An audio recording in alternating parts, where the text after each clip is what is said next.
Γεια σας παιδιά, έχω μαζέψει αρκετά ρούχα και τα έχω φέρει στο σχολείο σας, διότι άκουσα στην εκκλησία ότι έχετε δύο προγράμματα, την ανάκυκλο και το κατάστημα μεταχειρισμένο ρούχο.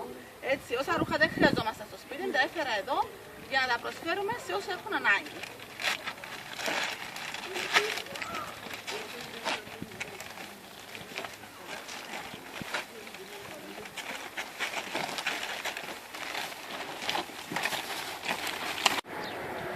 Παιδιά, να ξεχωρίσουμε τα καλά ρούχα και να τα βάλουμε στο κοινοτικό κατάστημα και τα άλλα στον ανάκυκλο. Αυτό είναι ένα ωραίο πουκάμισο. Θα πήγαινε στο κοινοτικό κατάστημα.